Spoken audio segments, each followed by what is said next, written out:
Investor, berikut ini adalah beberapa tips yang bisa kalian coba untuk mencapai financial freedom.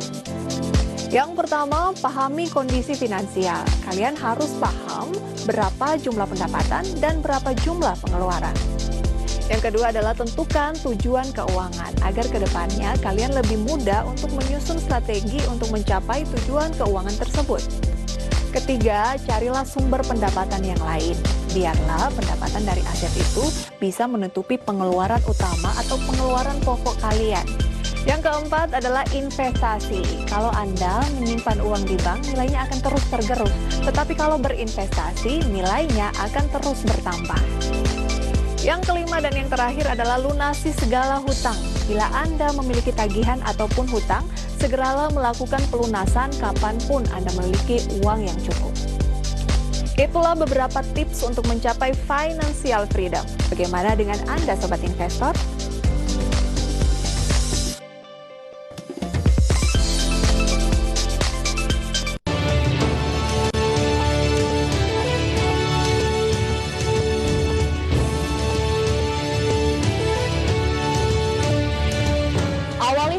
Dengan informasi terkini yang kami kemas dalam berita teraktual dan berkualitas. Memberikan berbagai macam kebutuhan informasi. Memberikan informasi ekonomi dan bisnis Indonesia juga mancanegara.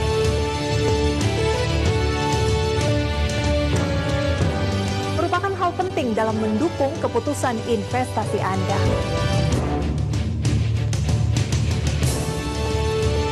Saksikan program-program ekonomi dan bisnis terkini langsung dari sumbernya.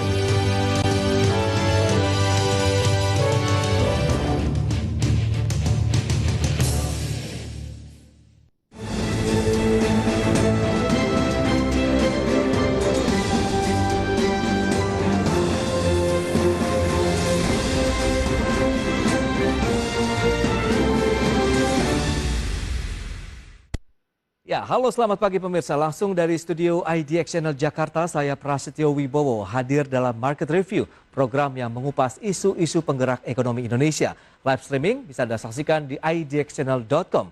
Baik pemirsa, langsung saja kita akan simak Market Review selengkapnya.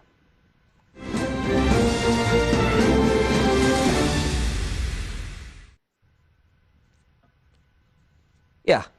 Pemirsa, pemerintah tidak memasukkan sektor tekstil dan produk tekstil sebagai penerima insentif pajak penghasilan atau PPH pasal 22 impor. Asosiasi Serat dan Benang Filamen Indonesia ini menilai bahwa kebijakan tersebut justru bisa memberikan kesempatan bagi industri bahan baku tekstil di dalam negeri untuk bertumbuh. Dan pemerintah memperpanjang insentif pajak penghasilan atau PPH hingga 30 Juni 2022. Pemberian insentif pajak berlangsung karena pandemi COVID-19 belum berakhir dan membawa dampak terhadap perekonomian nasional. Namun berdasarkan Peraturan Menteri Keuangan Nomor 3 Tahun 2022 tentang insentif pajak untuk wajib pajak terdampak pandemi COVID-19 menyebutkan bahwa terdapat penyesuaian pemberian pajak yang lebih selektif dengan prioritas pada sektor tertentu. Penyesuaian terkait dengan perpanjangan insentif PPH pasal 22 impor dan PPH pasal 25, di mana industri tekstil dan alas kaki tidak masuk dalam sektor yang mendapat perpanjangan insentif pajak tersebut. Sementara itu, Asosiasi Serat dan Benang Filamen Indonesia atau APSIFI justru memberikan respon positif terkait kebijakan tersebut, sebab dapat mendukung penguatan struktur industri tekstil dari hulu ke hilir. Ketua Umum APSIFI Retma Gita Wasta mengatakan dengan pengadaan impor tidak lagi mendapat insentif, maka akan memberikan kesempatan bagi industri bahan baku tekstil di dalam negeri untuk bertumbuh. Selain itu, pengadaan bahan baku dari luar negeri sebenarnya juga sudah diatur dengan fasilitas kemudahan impor tujuan ekspor dan kawasan berikat.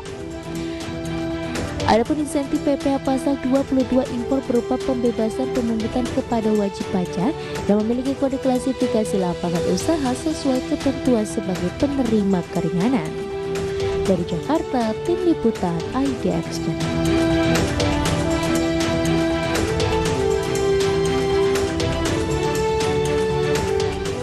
Baik, pemirsa, untuk membahas tema menarik kita hari ini, industri manufaktur dan pemangkasan insentif PPH pasal 22 impor, kita sudah tersambung melalui Zoom bersama dengan Bapak Retma Gita Wiraswasta. Beliau adalah Ketua Umum Asosiasi Serat dan Benang Filament Indonesia. Ya, halo, selamat pagi Pak Retma. Selamat pagi Mas, selamat pagi. Ya, salam sehat Pak. Salam sehat, terima kasih. Baik. Sebelum kita membahas lebih jauh ya terkait dengan kebijakan pemerintah begitu terkait dengan insentif begitu untuk pasal 22 impor ini, kita akan review dulu nih bagaimana kinerja dari industri tekstil dan produk tekstil di sepanjang tahun 2021. Apakah ini masih sesuai atau inline begitu dengan harapan teman-teman dari pelaku usaha industri tekstil dan produk tekstil ini Pak Retma? Kalau dari kinerja sih memang kan awal-awal 2021 itu kan kita kan ada kena PPKM gitu ya sampai kuartal 2. Nah, tapi lihat kuartal ketiga awal juga masih, tapi di kuartal 4 ini sangat sesuai harapan kita ya. Artinya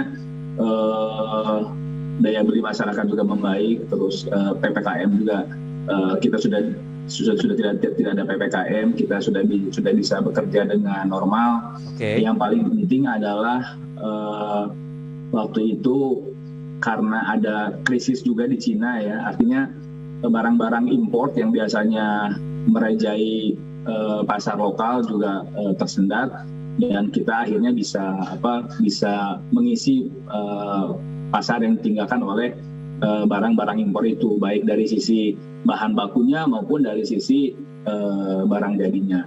Dan di kuartal 4 kemarin juga pemerintah juga sudah menunjukkan komitmen dari pemerintah untuk memberikan jaminan pasar dalam negeri untuk produk lokal dengan dikeluarkannya safeguard garment, menyusul sebelumnya ada safeguard kain dan benang.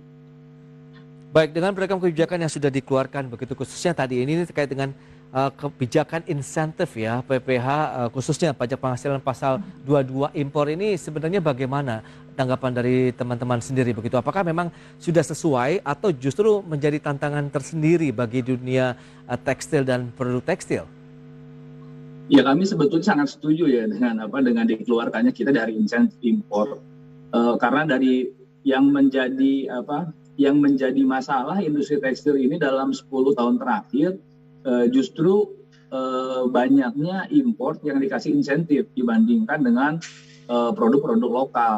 Nah, jadi ini kebalik ya, harusnya kalau pemerintah memang menginginkan adanya investasi baru, adanya lapangan kerja yang lebih besar, terus adanya ekspor yang kuat yang tidak ditopang oleh impor tapi ditopang oleh bahan baku lokal. Harusnya yang diberi insentif adalah bahan baku yang berasal dari lokal. Jadi itu akan menggerakkan akan mendorong investasi di tumbuh di lokal. Tapi kalau selalu impor yang diberikan insentif, tentu orang jadi kenapa saya harus investasi, kan kita impor gampang gitu dikasih insentif. Jadi memang ini pemerintah sepertinya sudah sangat paham dengan kondisi industri tekstil, sudah sangat paham dengan cita-cita kami ya di produsen, bahwa ke depan industrinya harus memperkuat integrasi dari hulu sampai ke hilir, ekspor yang terjadi pun tidak lagi ditopang oleh bahan baku impor, tapi bisa disuplai oleh bahan baku lokal. Nah, di sana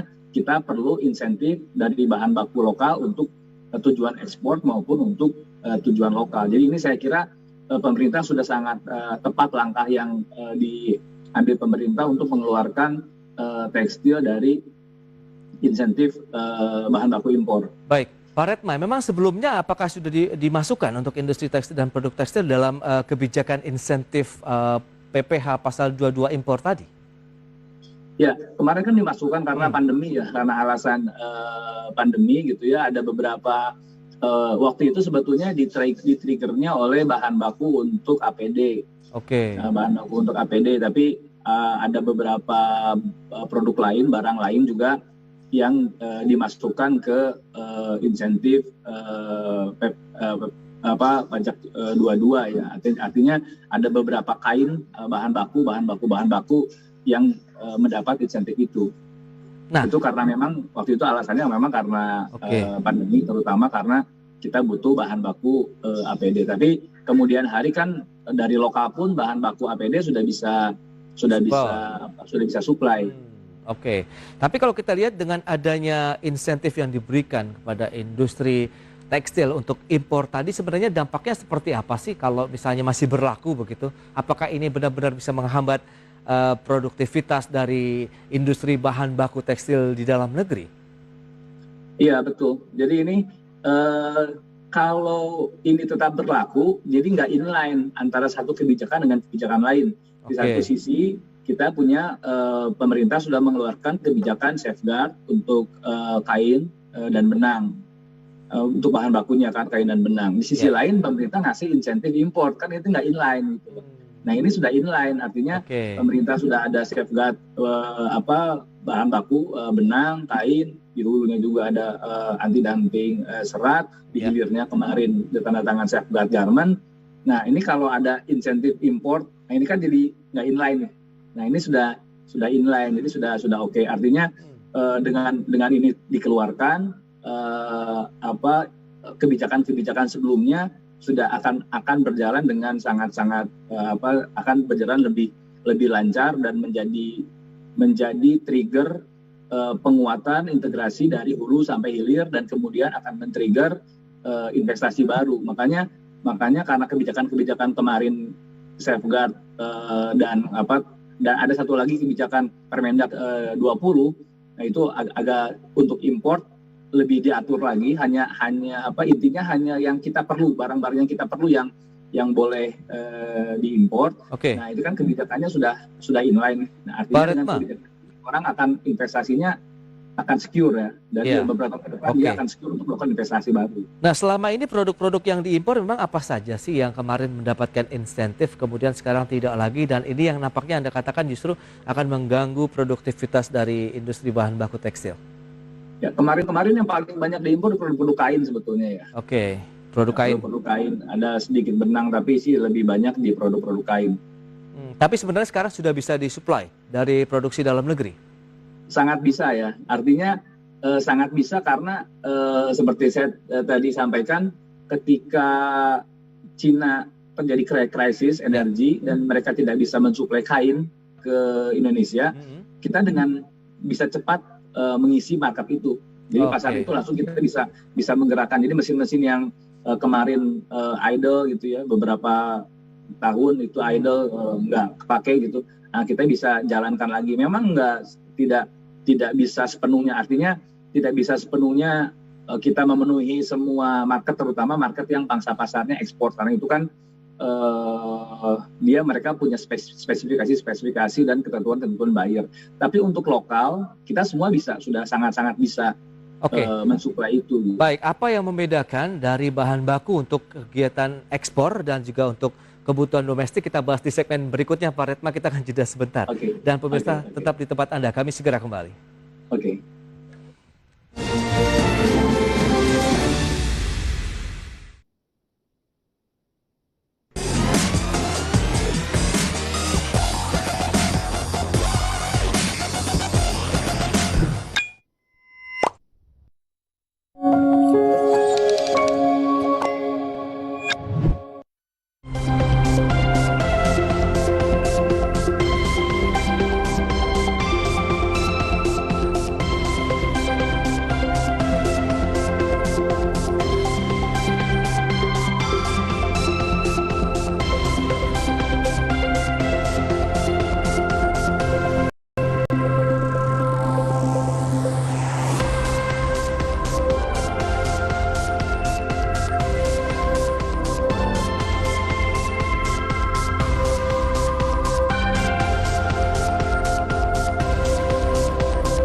Mungkin kalau kita ingin punya suatu usaha lah gitu ya, pertama sih cari masalah dulu, cari apa permasalahan orang, lalu kita buat solusinya, sehingga kita terus berinovasi seperti itu, sehingga ada produk-produk baru yang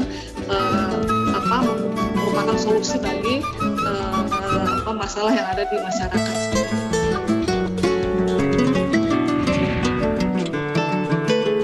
Erick Thohir admitted that the ministry had carried out a number Market headlines. that encourage an SME to level up. Beragam berita pilihan bisnis dan ekonomi disampaikan dalam bahasa Inggris. More than 13 million people in the Chinese city of Xi'an have been ordered to stay at home as authorities attempt to tackle a COVID outbreak. United States health regulators have authorized a second antiviral. Market headlines.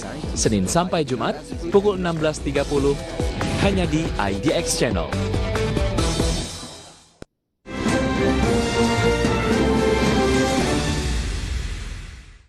Baik, terima kasih Anda masih bergabung bersama kami dalam Market Review dan berikut ini kami sampaikan infografik terkait dengan utilisasi industri serat. Nah, seperti apa begitu? Kita lihat perbandingan pada kuartal 4 di tahun 2021 berbanding dengan proyeksi di semester 1 tahun 2022 ini. Data selengkapnya di layar televisi Anda. Ya, seperti yang bisa Anda saksikan, kita lihat ini adalah kinerja pada kuartal keempat di tahun 2021, ada pertumbuhan sekitar 87,5% yang ditopang oleh industri polyester sekitar 85%, kemudian industri rayonnya 90%. Sementara proyeksi untuk semester 1 di tahun 2022 ini ada kenaikan menjadi 92,5%. Untuk polyesternya sendiri naik dari 85 ke 90%, sementara untuk yang rayon dari 90 meningkat menjadi 95% di semester 1 tahun ini. Dan kita lihat ekspansi bisnis perusahaan tekstil di tahun 2021 seperti yang tadi sudah disampaikan Pak Redma, sebenarnya ini masih menarik begitu ya untuk industri tekstil dan produk tekstil bagi para investor. Untuk Pulau Jawa tadi ada 8,5 triliun, kemudian Provinsi Riau 2 triliun rupiah dengan nilai investasi totalnya 10,5 triliun dan ada 9 perusahaan dari tekstil dan produk tekstil yang sudah meningkatkan investasinya ya atau ekspansi. Ada 9 seperti yang tertera di layar televisi Anda, PT Danar Mas Concern, kemudian MB Pambon Textile, Qualram Indonesia, Pan Brothers, Anggana, kemudian Sipatex, Bandung Jaya Textile, Sinar Para Taruna Textile, dan Asia Pacific Rayon. Kita akan lanjutkan kembali perbincangan bersama dengan Bapak Redma Gita Wirawasta. Baik, Pak Redma, kita akan lanjutkan kembali Pak. Tadi kalau kita lihat dari data-data yang sudah disampaikan, Anda memproyeksikan sebenarnya untuk tahun 2022 ini pada semester 1 ada peningkatan dibandingkan dengan kuartal 4 di tahun lalu begitu. Sebenarnya yang menjadi trigger begitu optimisme Anda apa? Apakah karena tadi ada kebijakan dari pemangkasan khususnya insentif pajak ataupun PPh pasal 22 impor tadi atau ada hal lain sebenarnya? Ya, itu salah satunya ya. Tapi yang paling mendorong adalah tadi safeguard garment, safeguard kain, safeguard benang, terus Permendag 20 karena itu memberikan jaminan market yang besar. Dan yang jangan lupa bahwa sekarang impor pun juga agak susah ya karena di Cina juga masih belum full running. Jadi dari faktor eksternalnya Cinanya memang sedang melemah, karena kita banyak impor kain dari sana, banyak impor kain-kain dari Cina. Di sisi lain juga pemerintah mengeluarkan kebijakan-kebijakan yang betul-betul pro industri. Nah, itu yang membuat kita sangat-sangat optimis bahwa utilisasi kita juga akan naik. Nah, begitu utilisasi naik, ini kan orang-orang kalau udah tinggi seperti itu kan artinya siap-siap untuk ekspansi. Nah, makanya investasi-investasi yang jalan tadi yang disebutkan di layar tadi kan itu periode ekspansi. Jadi ini orang udah mulai ekspansi gitu, ketika utilisasinya sudah tinggi. Baik, ada beberapa wilayah kalau kita lihat untuk ekspansi dari TPT sendiri lebih banyak wilayah mana nih yang disasar pertumbuhannya? Kalau dari wilayah sih, kalau untuk beda-beda ya. Kalau untuk upstream gitu ya, ada di Jawa Barat gitu ya, ada Purwakarta, ada di Riau tadi kalau untuk rayon. Tapi per tahun ini juga ada selain dari Asia Pacific Rayon, tahun ini juga akan ada komitmen investasi juga dari Birla Group, juga dari South Pacific, Viscose yang di Purwakarta. Kalau di Karawang yang untuk industri seratnya juga Karawang Purwakarta, untuk polyester juga ada situ. Nah, tapi kalau kita bicara untuk industri kain gitu ya, Jawa Barat juga masih menjadi pilihan utama orang-orang untuk melakukan ekspansi dan investasi baru. Nah, sedangkan untuk garment itu akan lebih banyak di Jawa Tengah gitu, karena dari sisi iklimnya di sana lebih mendukung untuk garment. Nah, tapi yang paling penting adalah di sini yang agak akan sulit dihitung adalah ekspansi di IKM. Nah, IKM ini ada di mana-mana. IKM ini ada di mana-mana. Jadi ada di Jawa, Sumatera, Kalimantan, dan itu IKM ini biasanya agak susah terdeteksi ya. Tahu-tahu mereka melakukan ekspansi karena mereka kan beli mesin sudah ada di lokal market ya. Beli mesin baru, tambah mesin, dan ini akan sangat besar. Saya rasa akan lebih sangat besar dan akan sulit untuk terekspos karena memang kecil-kecil tapi banyak. Jadi bisa dikatakan dengan adanya kebijakan khususnya untuk pemangkasan insentif PPH pasal 22 impor ini sudah dalam arah yang tepat begitu ya, on the track ya kalau kita lihat Pak Redma. Tapi kalau kita coba cermati begitu dari sisi jenis bahan baku tekstil dan produk tekstil begitu yang disupport dari teman-teman Asosiasi Serat dan Benang Filamen Indonesia ini, apa saja sih mungkin bisa menjadi insight juga nih buat pemirsa, apa yang dimaksud dengan bahan baku, kemudian apa saja sih bahan baku dari produk tekstil ini?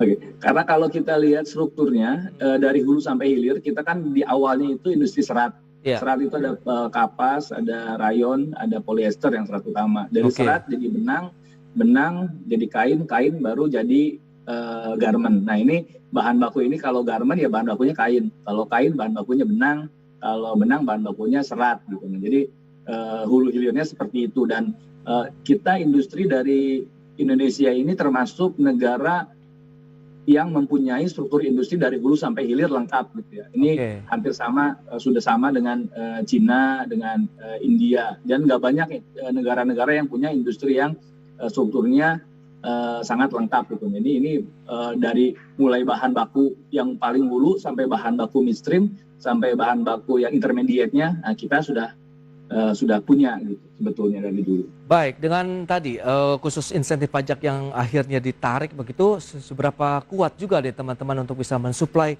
kebutuhan bahan baku tadi, ada misalnya tekstilnya khususnya ya, tadi ada serat, kemudian ada beberapa rayon, kemudian polyester, kapas, ini bagaimana ketersediaannya dulu nih hingga saat ini, Pak Redma? Kalau yang kemarin yang dapat insentif itu kan di kain banyaknya ya. Artinya pemerintah memberikan fasilitas atau insentif di impor kain. Begitu fasilitas ini tidak diberikan, tidak ada insentif lagi, tentu demand ke kain lokalnya dari industri garment itu makin besar.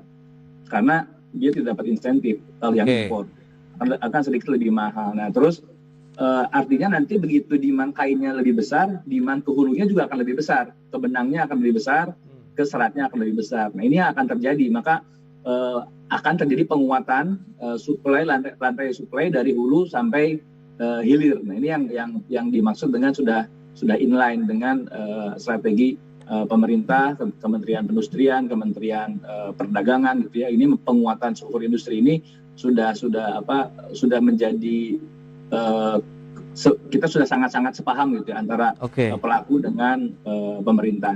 Ya, multiplier efek kemudian kita lihat ini nampaknya ke industri turunannya juga langsung terdampak positif ya dengan adanya kebijakan ini. Lantas tadi yang belum sempat terjawab adalah apa sih yang membedakan antara bahan baku yang untuk kebutuhan lokal dan yang untuk ekspor? Tapi kita akan bahas di segmen berikutnya, kita akan jeda kembali sebentar ini Pak Redma. Baik pemirsa, tetap di tempat Anda, kami akan segera kembali usai pariwara yang satu ini.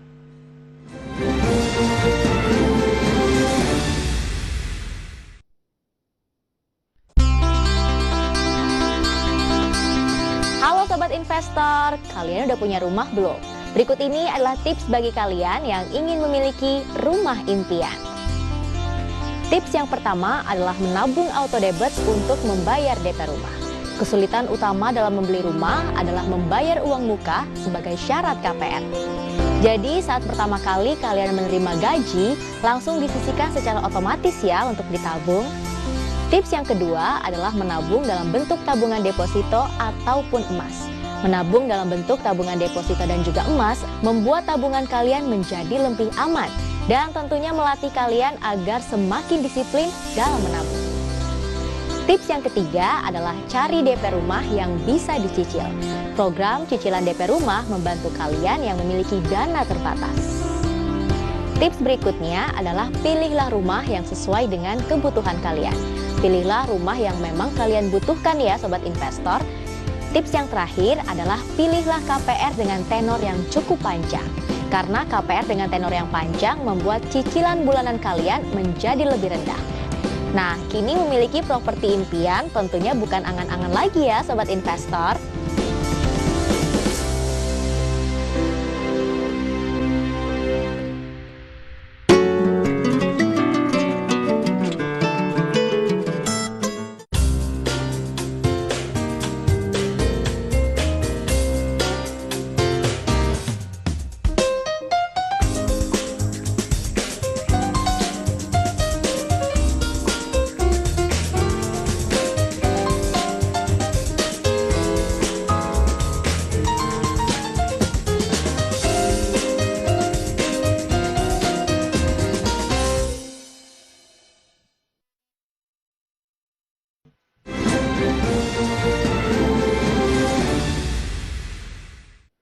Ya, Anda masih bersama kami dalam Market Review. Kita lanjutkan kembali perbincangan bersama dengan Bapak Retma Gita Wirawasta. Beliau adalah Ketua Umum Asosiasi Serat dan Benang Filamen Indonesia. Baik Pak Retma, ini menarik kalau kita cermati dengan kondisi ketersediaan bahan baku tekstil dan produk tekstil Indonesia yang ternyata sampai saat ini kita masih mampu begitu untuk mensuplainya. Sementara kalau kita lihat tadi perbedaan Anda sempat sebutkan, spesifikasinya berbeda untuk kebutuhan ekspor dan domestik. Tapi apakah kualitasnya sama atau bagaimana ini? Silakan. Kalau dari spesifikasi biasanya kan untuk yang ekspor itu sangat-sangat tergantung sama buyer ya. Bayarnya ekspornya ke wilayah mana. Kalau yang biasa jadi market tradisional itu kan wilayah utara ya, Eropa, Amerika, Jepang. Tentu mereka punya 4 musim. Kalau kita kan hanya 2 musim dari sisi dari cuaca. Jadi itu agak sedikit berbeda. Dan untuk mereka pun untuk buyer-buyer yang ekspor, mereka develop spesifikasi kainnya itu lebih sangat-sangat cepat karena kan ada musim fashion. Nah, mereka musim fashion sekarang sudah hampir 8 musim fashion gitu ya di Eropa. Itu cepat perputarannya. Kalau di kita kan musim fashionnya juga karena memang cuacanya juga hanya berubahnya, jadi nggak terlalu cepat. Jadi untuk spesifikasinya mereka butuh develop. Nah, dan kita sebelumnya kita tertinggal di development itu gitu.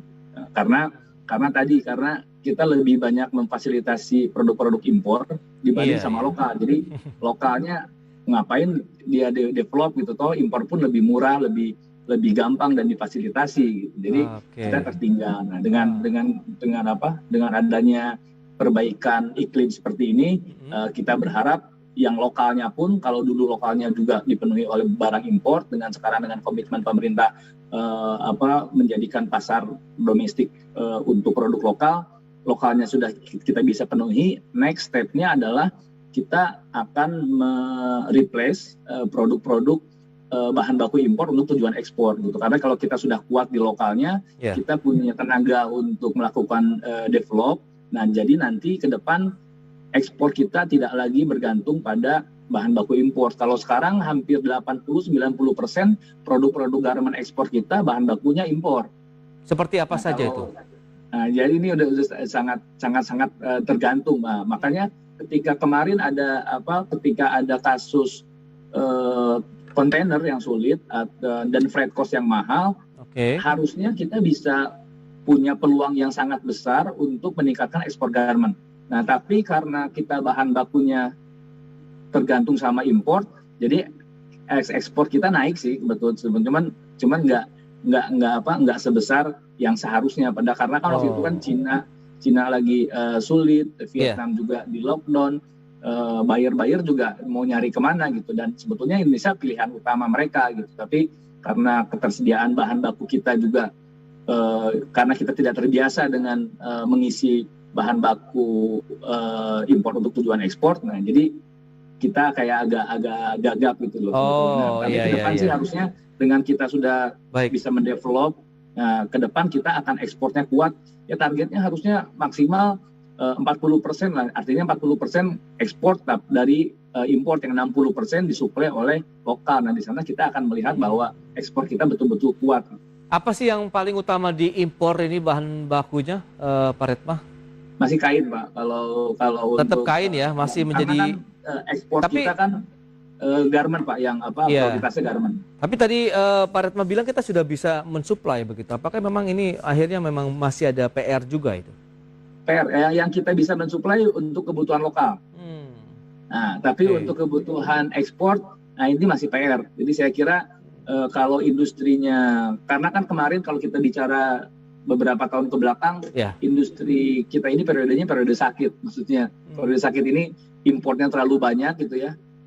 Garmentnya pun akhirnya bergantung sama bahan baku kain impor gitu. Industri kitanya juga tidak bisa mendevelop karena kita nggak punya tenaga. Tapi kalau kita sudah punya market pasar lokal, nah kita kerjakan di situ, nanti kita punya tenaga untuk melakukan develop, untuk mensuplai, untuk menggantikan bahan baku impor untuk tujuan ekspor. Itu jadi sudah saatnya kita menjadi tuan rumah di negeri sendiri begitu ya Pak Retma ya, untuk industri tekstil dan produk tekstil. Baik, kita tinggal tunggu saja nanti kebijakan lebih lanjut dari pemerintah. Semoga ini bisa memberikan angin segar dan benar-benar menjadi salah satu pendorong juga di tahun 2022 ini begitu ya Pak Retma ya.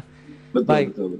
Pak Retma, terima kasih banyak Pak atas waktu sharing tadi yang diberikan terkait dengan produk tekstil, kemudian industri tekstilnya sendiri yang nampaknya juga ini masih terus berjuang begitu ya di tengah pandemi, apalagi juga dengan ada dukungan pemangkasan insentif PPH pasal 22 impor tadi. Semoga makin berjaya Pak untuk industri tekstil dan produk tekstil Indonesia. Selamat melanjutkan aktivitas Anda kembali. Salam sehat Pak Retma. Salam sehat, terima kasih. Baik pemirsa, jangan beranjak dari tempat Anda karena sesaat lagi kami masih akan kembali dengan tema menarik lainnya terkait dengan mitigasi dari COVID-19 terhadap aktivitas ekonomi Indonesia. Sesaat lagi.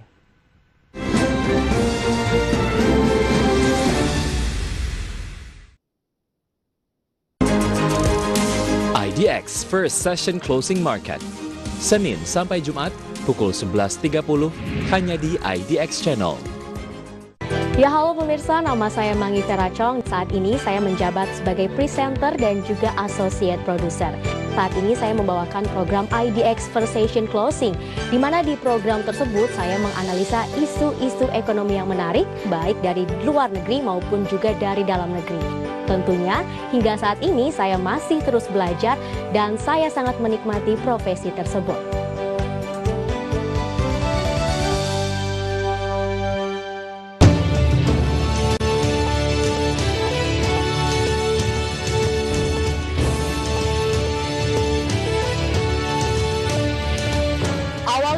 Dengan informasi terkini yang kami kemas dalam berita teraktual dan berkualitas. Memberikan berbagai macam kebutuhan informasi.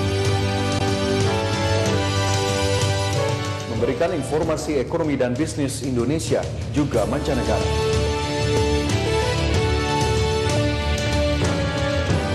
Merupakan hal penting dalam mendukung keputusan investasi Anda.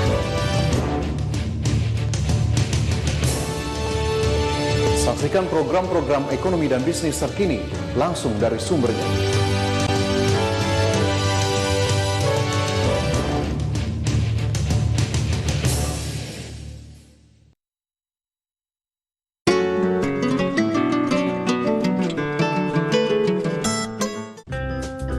Awali hari Anda dengan informasi dunia ekonomi yang diulas dari berbagai sudut pandang. Power Breakfast, Senin sampai Jumat pukul 8.00 hanya di IDX Channel.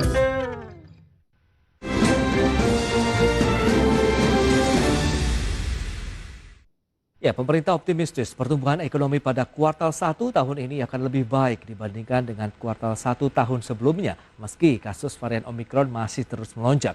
Optimisme tersebut lantaran pemerintah tidak memperketat mobilitas masyarakat seperti ketika varian Delta menyerang pada kuartal ketiga tahun lalu.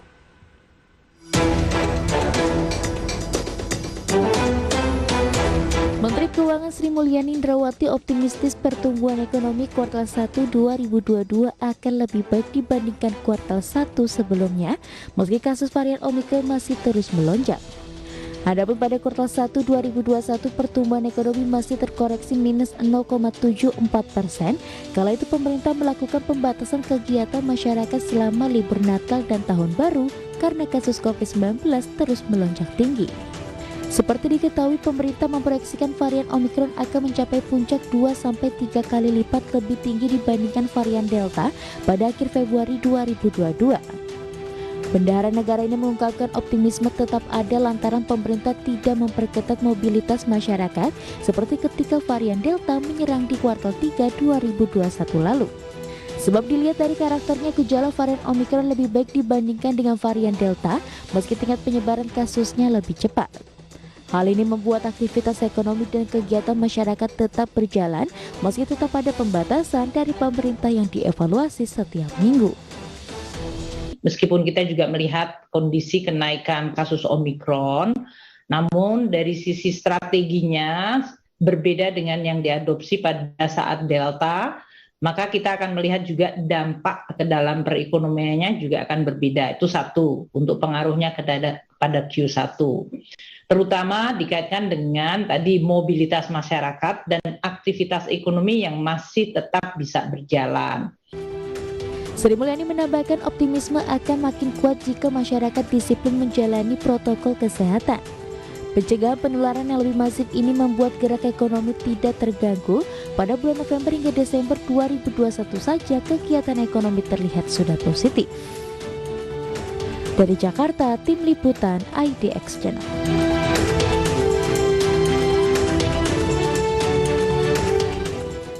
Baik pemirsa, untuk membahas tema menarik selanjutnya, mitigasi dampak peningkatan COVID-19 terhadap aktivitas ekonomi, kita sudah tersambung melalui Zoom bersama dengan Mas Andre Satrio, beliau adalah ekonom Indef. Selamat pagi, Mas Andre. Pagi Mas Pras, apa kabar? Ya, alhamdulillah baik, salam sehat ya Mas. Salam sehat. Ya, ini menarik kalau kita cermati dari peningkatan kasus positif, bahkan positivity rate di Jakarta khususnya juga mengalami lonjakan yang signifikan. Tapi Anda melihat bagaimana review sejauh ini dari penanganan COVID-19 yang dilakukan oleh pemerintah, serta sejauh mana juga dampaknya terhadap aktivitas ekonomi kita? Ya, kalau kita lihat memang salah satu epicentrum penularan COVID-19 ini adalah ibu kota Jakarta ya. Tapi tentu kita sedikit agak lega begitu ya, karena angka vaksinasi baik tahap pertama dan kedua sudah di atas 100%. Saya lihat hanya Jakarta Timur yang masih di bawah 100%. Apalagi sekarang kita sudah lihat juga ya vaksinasi booster di sentra-sentra vaksinasi sudah tersebar di wilayah Jakarta.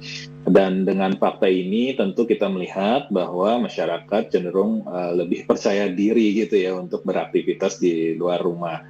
Apalagi tadi kita saksikan bahwa pemerintah pun melihat bahwa kasus Omikron ini didominasi oleh mild case ataupun juga OTG begitu ya. Jadi mereka yang terkena bisa melakukan isoman di rumah, tetapi yang tidak terkena masih bisa beraktivitas di luar. Dan saya melihat dengan tidak adanya restriksi dari pemerintah ini, kita lihat mobilitas masyarakat masih cukup tinggi ya. Jadi data dari Google Mobility Index ini di beberapa tempat masih cenderung di atas baseline Februari tahun 2020. Artinya kita bisa melihat bahwa masyarakat ini sudah mulai melakukan aktivitas ekonomi begitu. Dan meskipun kalau kita melihat di Jakarta beberapa hari ini udah mulai agak menurun sedikit di tempat kerja karena mungkin ada beberapa kebijakan di perusahaannya masing-masing begitu untuk melakukan WFH. Jadi saya melihat juga di sini di akhir Januari ini masih aktivitas ekonomi masih bergeliat.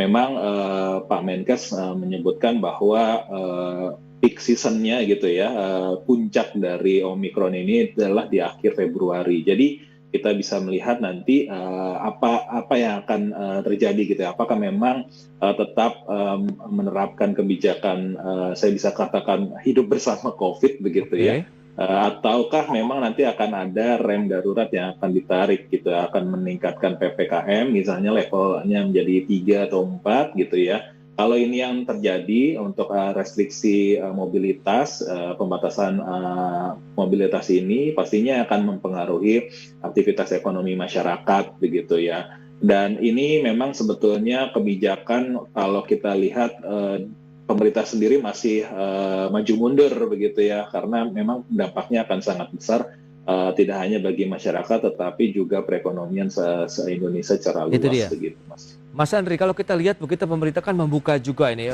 pintu penerbangan internasional untuk wilayah Bali karena aktivitas ekonomi di sana yang harus digeliatkan kembali. Tapi kan di sisi lain kita juga masih berjibaku dengan kenaikan ataupun lonjakan kasus positif. Meskipun pemerintah juga menyatakan tidak terlalu kita lihat dampaknya seberbahaya Delta begitu. Tapi kan sebenarnya ini harus menjadi suatu yang selaras atau tidak sih menurut Indef sendiri bagaimana? Iya. Saya melihatnya memang meskipun case-nya tidak mematikan, mungkin kita bisa katakan fatality rate-nya tidak sebesar Delta, tapi angka penularannya paling cepat begitu daripada Delta. Nah, ini menurut saya juga pasti mau tidak mau pemerintah harus menyatakan sikapnya begitu ya. Kalau memang sikapnya adalah hidup bersama dengan COVID, maka yang diketatkan adalah protokol kesehatan dan juga testing dan tracing. Nah, ini yang harus menjadi komitmen. Mungkin di Jakarta atau mungkin di Bali atau di kota-kota besar prokes ini dipatuhi, tetapi mungkin di beberapa wilayah lain, nah ini menjadi salah satu pekerjaan rumah bagi pemerintah karena Satgas COVID ini sendiri menurut saya sangat terbatas begitu, apalagi kalau kita lihat di daerah dan tidak ada mekanisme reward and punishment ya terkait dengan prokes ini, sehingga di beberapa daerah bahkan sudah ada yang melakukan lepas masker gitu ya. Jadi prokes sudah tidak diketatkan kembali. Nah, ini menurut saya menjadi salah satu challenge bagi pemerintah. Apakah memang mau tetap menjalankan aktivitas ekonomi ataupun kita coba untuk tarik remnya secara perlahan. Nah, ini ada dua opsi. Tarik remnya nanti di Februari ketika puncaknya gitu ya, ini pasti akan memberikan shock yang cukup tinggi, atau kita coba untuk merestriksi perlahan gitu ya, dinaikkan dulu PPKM-nya dari level 2 misalnya jadi level 3, terus mungkin lihat situasi 1 minggu 2 minggu ke depan dinaikkan ke level 4, kalau misalnya sudah menurun baru dilonggarkan kembali. Menurut saya cara yang terakhir ini yang bisa ditempuh agar pengaruh terhadap perekonomian tidak terlalu besar begitu. Baik Mas Andri, tapi kalau Indef sendiri melihat begitu seberapa besar sih korelasi antara pembatasan aktivitas masyarakat terhadap aktivitas ekonomi di Indonesia begitu? Maksudnya adakah mungkin data yang bisa disampaikan penurunannya seberapa persen terhadap aktivitas ekonomi apabila ada pembatasan kegiatan masyarakat begitu? Saya melihat bahwa sebetulnya kita bisa berkaca kepada kondisi di PPKM darurat kemarin ya Mas ya, di tahun 2021 yang kita harapkan sebetulnya pertumbuhan itu sudah mengarah ke arah 4-5%, tetapi kita masih melihat perekonomian masih berada di angka 3%. Jadi saya rasa ada 1-2% pengaruh ya terkait dengan PPKM darurat. Padahal kemarin kita melihat sebetulnya kalau dilihat dari jangka waktunya tidak terlalu lama begitu, tetapi efek shocknya sangat besar sekali begitu. Dan ini perlu berhati-hati kalau misalnya ini terjadinya di kuartal 1, sedangkan 2021 terjadinya di kuartal 2. Kuartal 1 ini menjadi salah satu momentum sebetulnya pemulihan atau mulai bangkitnya lagi perekonomian, pattern-nya seperti itu ya tiap tahun. Jadi kalau misalnya sudah terhambat di kuartal 1, ini agak sulit sebetulnya untuk meningkat di pertumbuhan ekonomi di kuartal kedua.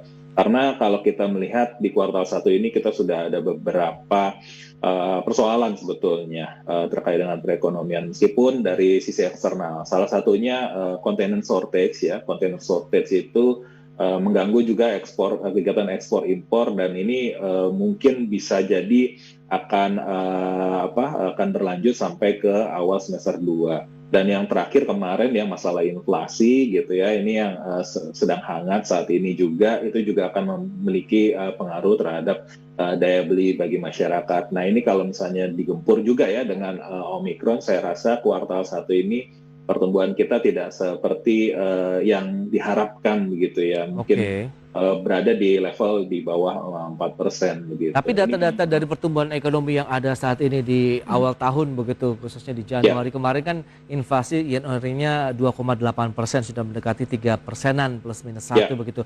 Menurut Anda itu ditopang memang ada belanja ataupun konsumsi masyarakat yang sesuai harapan dari pemerintah, atau ada hal lain yang sebenarnya tidak terpantau begitu?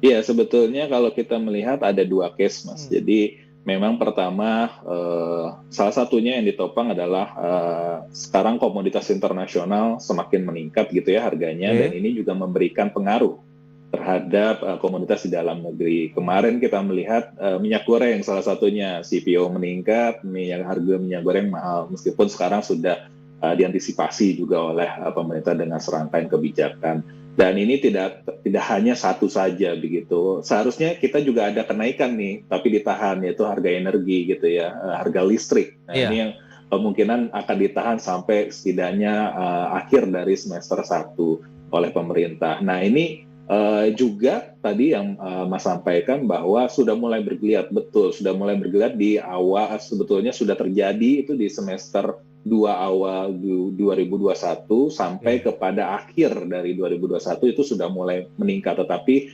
mungkin kalau dengan adanya case seperti ini, kita lihat apakah pemerintah mau melakukan restriksi atau tidak, karena mulai bergeliat lagi ketika restriksi dia akan riset lagi ke awal begitu ya, dan ini akan mulai kembali begitu ya, recovery-nya agak perlahan begitu. Nah, mitigasinya seperti apa yang perlu dilakukan oleh pemerintah, kita bahas di segmen berikutnya, Mas Andi. Kita akan jeda dulu sebentar.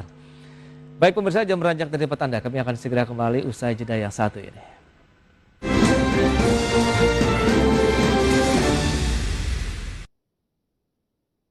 Inspirasinya dari mana? Bisa yakin gitu untuk kita membentuk Home Care 24. Karena satu panggilan jiwa ya, di Indonesia belum ada menggeluti dunia bisnis health tech. Jangan cuma ngelihat langit, tapi juga ingat bahwa kaki kita tuh masih di tanah gitu. Jangan cuma lihat cuan, tapi ingat masih ada risiko kerugian. Apa yang bisa pelajari dari rugi? Karena kan pasti ada momen di mana seorang investor itu dia rugi, portofolionya itu merah.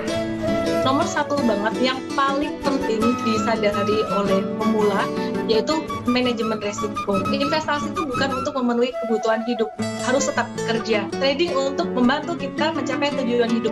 Jadi PT Paragon itu kan memang masih sebuah private company, gitu.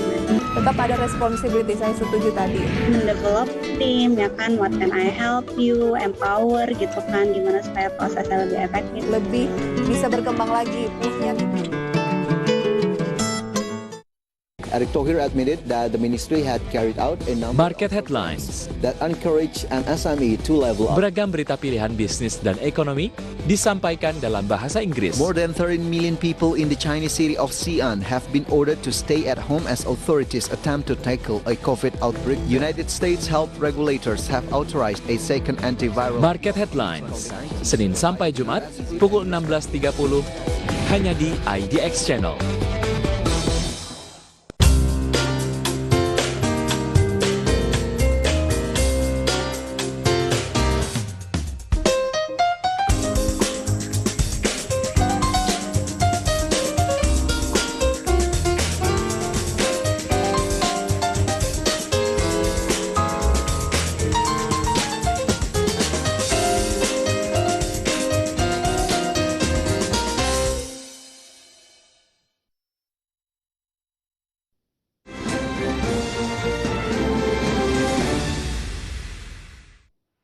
Anda masih menyaksikan Market Review. Berikut ini akan kami sampaikan infografik terkait dengan pertumbuhan ekonomi nasional di tahun 2021, kuartal 1, kuartal 2 hingga kuartal 3.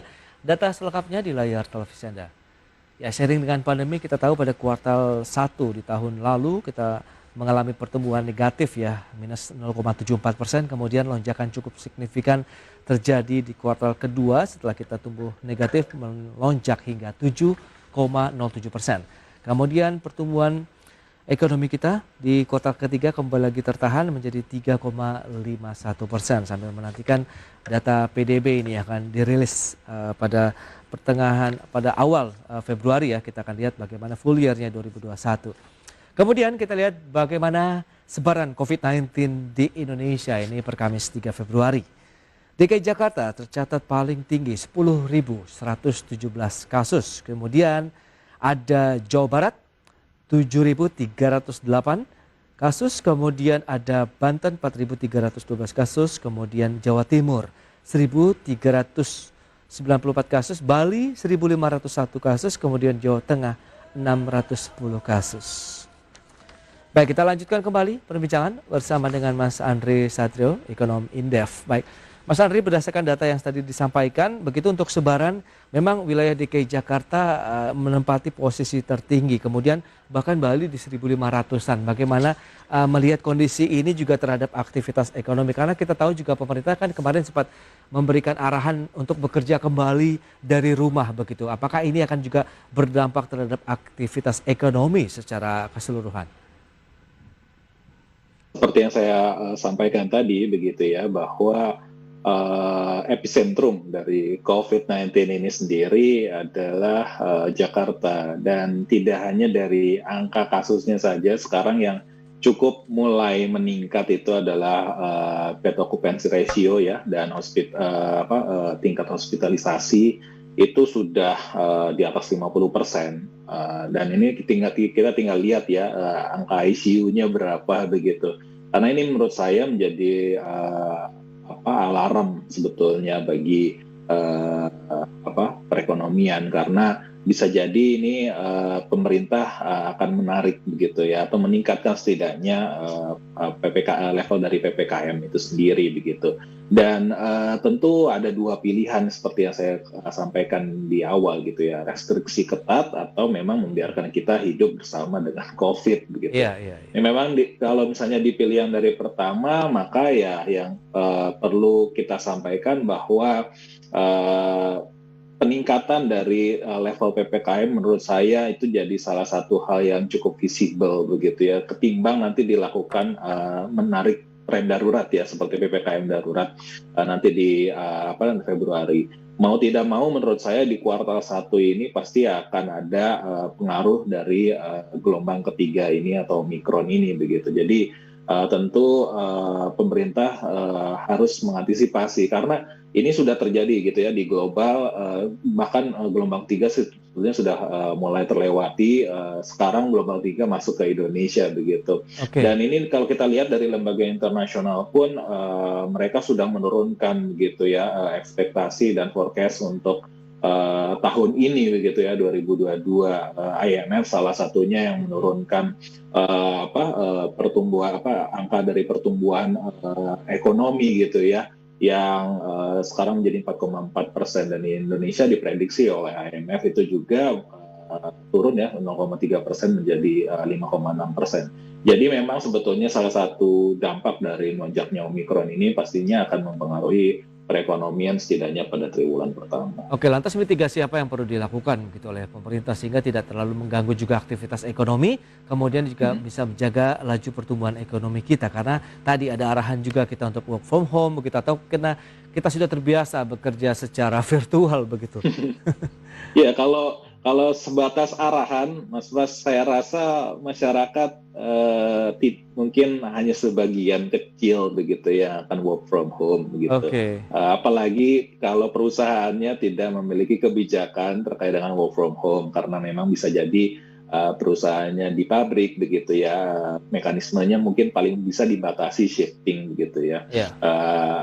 Kalau kita melihat ini memang kuncinya ada di pemerintah. Pemerintah mau menaikkan level PPKM atau tidak. Kalau menaikkan level PPKM pasti ada serangkaian kuota mungkinnya dalam suatu kantor itu harus sekian persen gitu ya.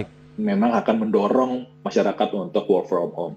Nah, tentu yang diharapkan tentu adalah stimulus ya bagi masyarakat. Bantalan ini yang memang harus disiapkan. Dan jangan sampai memang kita meniru kasus ketika gelombang kedua hadir ya, gelombang Delta. Karena ketika gelombang Delta itu stimulus dan bantalan terhadap rem darurat ini justru diberikan ketika rem darurat itu sudah ditarik begitu. Seharusnya sebelum rem darurat itu ditarik sudah diberikan bantalan sehingga masyarakat ketika nanti work from home atau bagi mereka ya yang sekarang statusnya mungkin miskin dan rentan miskin, ini dapat kompensasi dari pemerintah supaya tidak keluar gitu ya dari rumah karena lebih ke bantuan sosial begitu ya Mas Andri? Yes, betul. Jadi mayoritas dari mereka ini kan bekerja harian begitu ya, mendapatkan upah pun harian.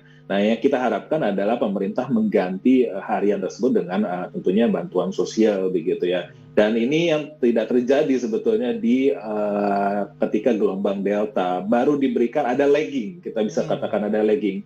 Jadi ketika gelombang deltanya sudah mulai menurun, begitu baru tersalurkan. Nah ini menurut saya dari timingnya kurang tepat dan ini mungkin saya lihat bahwa salah satunya yang birokrasi yang sangat-sangat rigid begitu ketika gelombang delta kemarin menghantam Indonesia. Nah ini jangan sampai terulang karena kita sudah diprediksi ya Menteri Kesehatan sendiri mengatakan akhir Februari itu akan meningkat begitu. Jadi sebelumnya kalau mau ditarik gitu ya rem daruratnya perlu diberikan bantalan itu sendiri. Selain dari mereka yang miskin dan rentan miskin itu juga UMKM karena ini yang menurut saya paling terkena dampak ya sejak 2020-2021 mulai ada perbaikan, mulai ada recovery tapi mungkin dihantam lagi begitu ya mereka harus restriksi mobilitas maka UMKM juga akan terdampak. Jadi dua hal ini yang menurut saya perlu diberikan stimulus oleh pemerintah. Ya, lebih cenderung ke langkah antisipatif begitu nampaknya Indef menyarankan mitigasi yang diberikan oleh pemerintah sehingga tidak terulang kembali kejadian tahun sebelumnya begitu ya dalam upaya menjaga khususnya tadi bantuan sosial bagi masyarakat yang terdampak langsung dari COVID-19 baik dari masyarakat maupun pelaku usahanya ya UMKM maupun yang pengusaha-pengusaha kelas menengah itu. Tapi kalau kita lihat optimisme Anda di tahun 2022 ini bagaimana untuk aktivitas ekonomi, pertumbuhan ekonomi kita juga di tengah tantangan dari peningkatan kasus COVID-19 Omikronnya? Ya, jadi saya melihat ketika kita bisa belajar dari kasus Delta ini, menurut saya 2022 kita bisa menghadapi kasus Omikron ini gitu ya. Apalagi tadi disampaikan bahwa mungkin fatality rate tidak besar, tapi mungkin penyebarannya yang jauh lebih masif begitu. Ketika kita bisa melewati fase ini, saya rasa itu juga akan berimplikasi terhadap perekonomian dalam hal tahunan begitu ya. Kalau misalnya dari IMF tadi saya sudah sampaikan dan juga mungkin dari pemerintah ya yang memang cukup optimis, saya melihat sebetulnya dari Indef untuk tahun ini setidaknya kita menargetkan pertumbuhan belum masuk ke dalam pertumbuhan natural 5%. Artinya pertumbuhan di 2022 ini kemungkinan besar kita memprediksi di 4,3% begitu Mas. Jadi ini jadi salah satu hal yang cukup challenging. Pertama tadi kasus Omikron, kita juga melihat dari kasus global itu juga ya.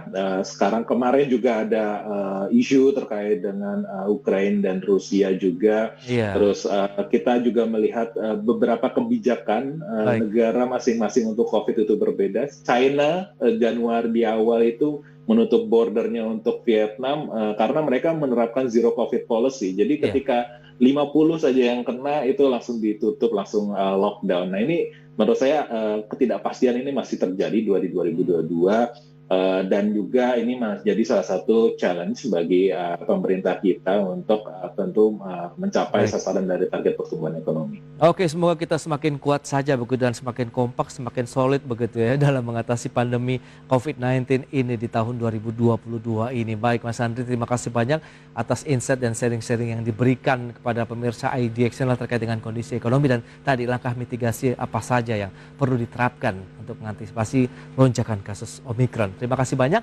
selamat melanjutkan aktivitas Anda kembali dan salam sehat Mas Andri. Salam sehat, terima kasih Mas Pras. Baik pemirsa, 1 jam sudah saya menemani Anda dalam Market Review. Saya Prasetyo Wibowo beserta kerabat kerja yang bertugas undur diri. Terima kasih dan sampai jumpa.